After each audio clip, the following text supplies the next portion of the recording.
గౌరవ గ్రూప్ సభ్యులకి good evening అండి. నేను వీరస్వామిని. ఈరోజు ఈవినింగ్ ఛాంబర్లో ఒక మీటింగ్ జరిగిందండి. ఆ మీటింగ్లో దామోదర్ గారు, ఛాంబర్ అధ్యక్షులు దామోదర్ గారు అండ్ మన ఫెడరేషన్ ప్రెసిడెంట్ గారు, సెక్రటరీ గారు, ట్రెజరర్ గారి మధ్య అందరి ముందు మీటింగ్ జరిగింది. ఆ మీటింగ్లో దామోదర్ గారు స్ట్రిక్ట్లీ వార్నింగ్ ఇచ్చారండి.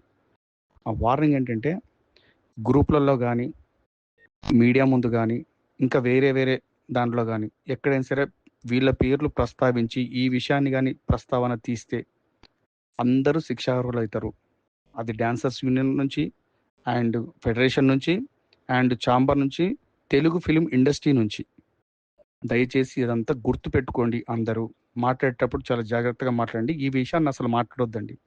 ఎందుకంటే ఇది చట్ట పరిధిలో ఉంది. వాళ్ళ పేర్లు ఎత్తి ఏదో లబ్ధి పొందామనో, ఏదో పేరు సంపాదిద్దానో, లేకపోతే మార్కులు సంపాదిద్దాం అని చేయడం మాత్రం చేయొద్దండి. మనకు గొడవలు ఉండొచ్చు, ఎలక్షన్ పరంగా దాని పరంగా ఉండొచ్చు. బట్ ఈ విషయాన్ని వాడుకోవద్దండి దయచేసి. దయచేసి చెప్తున్నా, ఇది చాలా సీరియస్ అండ్ సెన్సిటివ్ ఇష్యూ. ఈ విషయాన్ని ఎవరు ప్రస్తావించొద్దని సీరియస్గా వార్నింగ్ ఇచ్చండి. దయచేసి ఈ టాపిక్ మాట్లాడొద్దండి. వేరే టాపిక్లు ఉంటే మాట్లాడాలని గౌరవంగా మిమ్మల్ని కోరుతున్నాను. Thank you very much.